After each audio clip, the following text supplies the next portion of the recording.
Yo, what is going on, guys? So we're back today for some more Alliance War. So just before we get into it, let me give a little explanation. So this is the off season still, but we've had I think this is the second or third war with the new map. But the first couple ones we weren't taking it serious, just running around, testing stuff out, having fun. But now at this one, the new defense tactics went live, so it's Stubborn. Now Stubborn originally it was going to be ridiculous, so they changed it. They basically nerfed it, but it's currently bugged right now. It's supposed to be a max of one indestructible charge, but right now it's two. So this is bugged.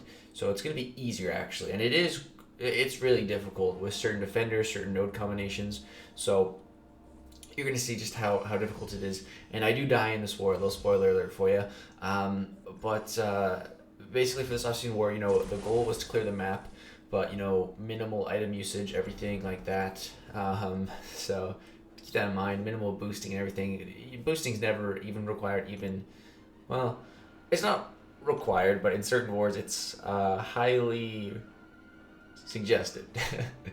And yeah, I mean it's not required, but everybody we're all trying to win, and as a team, we gotta boost together. So my team here, Captain Marvel, without the Nick Fury synergy, I was a little bit worried. I never play without Nick in high level content, so it's gonna be a little bit weird. But this first fight here, so we're gonna start with a heavy attack, and when we attack, there's a chance for us to get Incinerate on us, so that's actually just perfect. It's going to give us a binary really quick. So we're going to use an additional heavy attack so that she doesn't go invisible. And now we're just going to nuke her down with a combo. She triggers her regeneration, but we go for one more heavy attack, and that fight went textbook. It's my first time doing all of these fights, all these nodes, but that fight went really well. Now next up we have an Electro. So I'm going to use Captain Marvel again here. She's pretty great against Electros if they're not too stacked. If you can just blitz them down within the first 12 seconds and you're already built up, she can do it. And that was the plan here. So we're just gonna try to kill him before my indestructible charge runs out, and then we'll take no damage. So right there, parry, get a little Incinerate debuff on us once again. You can see we're healing 165 or 161, and that's just free healing. It's free willpower because we have the indestructible buff active. We can't take any damage, so it's trying to do damage to us, but we're indestructible. But since the debuff is still applied to us, we're still getting that willpower healing, so that's great. So initially, I was assigned Captain Marvel for this fight, but I made the executive decision here to actually use Omega Red. I saw the Matador node, and I was like, it's gonna be tough to get off any specials with Captain Marvel, and I was like, trying to the first time with all these nodes, I'm trying to read them a little bit, be careful. I'm like, yeah, I think Omega Red's the way to go here because I don't need any power with Omega Red. I just want to have my spores applied and my degen active, and I should be able to do that here. So the really great thing about this off-season war is that there's not a whole bunch of limber, which is great. I hate fighting against limber. Right there, you see, I just hit a reparry on Domino. It didn't apply the stun, but you can reparry Domino. It's a little bit tricky. I don't advise doing it in war unless you practiced it, because yeah, it's very easy for her to just break your block normally and trying to reparry. It's yeah, I've been just hit a couple times, but I feel like I've gotten pretty comfortable with it. Maybe I should have went for it there, but it worked, but it didn't apply the stun. But yeah, so that went pretty good. And then I was assigned this Korg mini boss with Omega Red here. So now this is the node, first fight with Stubborn. Now, so basically, whenever time I dodge mean dex, miss or evade, he's gonna get the instructables. There's also Oscillate and Mix Master. Those were the two nodes I was worried about. But there's also Aggression Prowess. Now, I wasn't worried about that node in the slightest, but that's gonna come back to bite me in the butt. So for this fight, with Korg, I'm just playing extremely slow, how I always do. Right there, he shrugged off my... Did he shrug off my parry? Or, I don't know, but he threw a heavy attack, and I had to dex it. And right here, I went to block the L1, but he was unblockable because I had to dex earlier. And I didn't want to dex because I didn't want to give him the Stubborn Indestructibles. He also had the Fury from Oscillate, and he had a couple of the prowesses, the Aggression Prowess, and his L1 just hit me so hard, man. Normally, Korg's L1 just tickles, especially with class disadvantage. And then right there, the Mix Master got me all screwed up. He evaded because I did the same thing twice. I just got really flustered after taking that L1 to the face, and I was like, damn it, like that's terrible, you know. And I felt like I was holding everyone up from moving to the next section, so I'm like, screw it, man, I'm reviving. I don't care if it's off season, if we're not supposed to use items or not. I'm clearing this fight. I'm pissed at this point. I'm like, yeah, screw that, I'm getting through this. I'm clearing my lane. Also, I want to make a cool video, so yeah, I just revived. Trying to not use too many potions, so I'm gonna go ahead and pop a regen boost. But yeah, this Stubborn paired with the Aggression Prowess paired with the Oscillate, just crazy combination right here. And it's you know, if I could do this fight again, it would definitely go differently. I wasn't even thinking about the prowess. I should have just went for the evade on the special one, and if he got the indestructibles, you know, whatever, I can just take 2 blocked hits and they'll go away. So yeah, revive, kill him easily, but yeah, that's a good learning experience for sure. This Stubborn is pretty ridiculous, but yeah, it's off season, so it didn't really matter that I died or anything, but that was definitely frustrating. So here we have a Killmonger.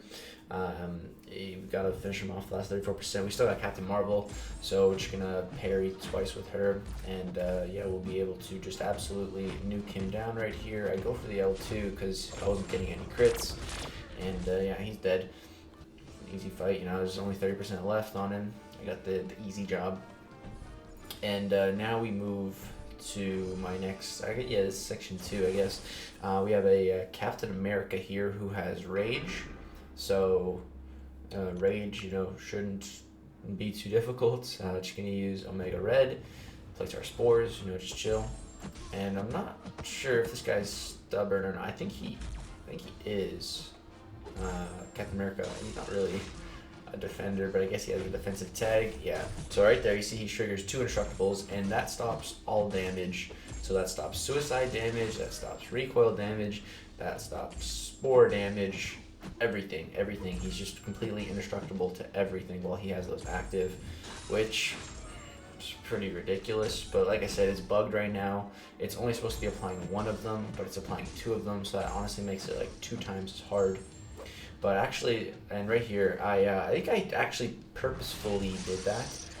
I let him get the indestructible charges so that I can use this L3, and then I'm just trying to heal before I finish this fight. I'm not in any danger. I just don't want to kill him quite yet. I wanted to snake some regen here because I am trying to save potions. But yeah, there's actually a way to turn off the indestructibles from triggering. If you turn off dexterity, you can't dodge, and they won't get those indestructibles. I mean, it really is going to depend on the matchup, but that definitely can be useful, and will be a strategy for some fights, some matchups, I'm sure. But yeah, that was a pretty simple fight. And then next up here we have a Black Panther Civil War, and this fight did not have Rage on it. It Aggression, Prowess, and Power Focus too. So I'm like, all right, I'm just going to go for Captain Marvel here because with Black Panther, you know, when you heavy attack him, when it's, I think it's if one of his things is active or something, he'll go passively unstoppable. I just didn't want to worry about that, so I was like, yeah, I'll just go for Captain Marvel. I'm definitely more conscious about those Aggression Prowess, but right now they're irrelevant because he doesn't have any power. So right there, hit a little bit of a re-parry in the corner. Right here, he gets 2 indestructible charge, that's fine. I take 2 blocked hits right there to get rid of them. Captain Marvel is actually not bad for protection, or Stubborn, I mean, because, you know, with the indestructible, she can take 2 blocked hits and take 0 damage. So, yeah, that's pretty nice. Now, we get to the final fight, and now this was a fight I asked to take, and I was like, alright, if I can solo this fight, this redeems that Korg fight. So I'm going to heal up here. I'd see, like I said, we're not supposed to be using a lot of items, but I really want to solo this fight, because this is the Ebb, Flow, Intercept fight, whatever, with a Nick Fury on it. This is a stacked fight. And I'm like, you know, let's throw in a boost. Let's throw in a 30% boost. I really want to get this solo. This will make the video really cool if I can do it.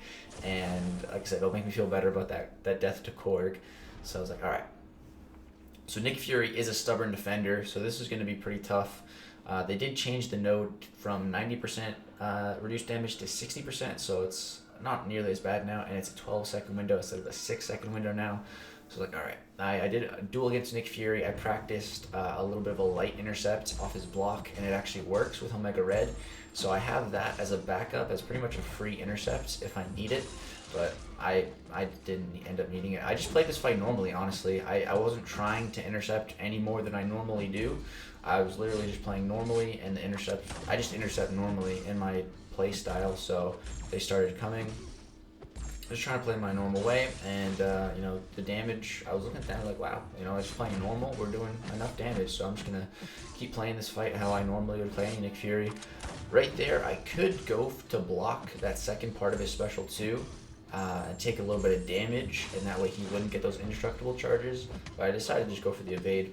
Right there, I hit that intercept all the time, and I had the timing right, but he threw a light attack instead of a medium attack. So if he threw a medium there and dashed, I would have intercepted, but because he threw a light, I came to him and he intercepted me, so that was kind of annoying. It's okay though, he gave us Death Field and a bleed. And now I'm going to throw my special 3 after he triggered once the life model decoy died, and we're going to get some fat healing. So we're at 37%. We shoot all the way up to almost 57%, and we took like 10% health in our block combo. So a lot of regen from that special 3, really nice. And right here we get the crumbling armor break on us, which, yeah, I mean, I'll take it, some willpower. And yeah, so he's stun immune now. I do one combo, throw the special 3. I'm hoping that this is going to kill him, but I'm assuming it's not going to because he still has the protection active. But I will just get a little bit more healing, just more block damage that I can take. So I just gotta not screw this up. He's almost dead. And so right here I'm looking for the intercept. He doesn't go for it. Right here, look for it again. Nail the intercept, get the precision, get a couple crits, and he's dead. So I felt really good about soloing that fight. Made me feel a lot better about dying to that Korg. And I thought it was a great way to end this war, I was feeling really good about that fight, actually. So, yeah, I'm pretty excited for the season to actually begin. We did win this off-season war. Not that it matters, just letting you know. But, yeah, the season's going to be pretty interesting. There's definitely going to be more than 3 deaths in this season, I'm predicting. I don't know. Maybe not. We'll see. That'd be pretty dope if not. But I'm expecting there to be. But, yeah, I'm going to record every war again. It's going to be a little shaky towards the end of the season, like the last week of the season. I think I'm going to be at the lake, so I'll definitely screen record my fights, and I'll probably won't have as many fights either, but yeah, I'm gonna see if my friends can actually record like me doing it, like so you guys get like an actual live perspective and like me doing it. Maybe something like that, maybe out in the woods, who knows, maybe on a boat. Depends, but we're gonna see. It should be interesting. Add some real life aspects to the war videos to make them even more difficult, even more pressure. But yeah, I don't know. It could be fun. We'll have to see. But yeah, be on the lookout for those war videos. If you guys want to see them, subscribe, turn on the little bell to be notified.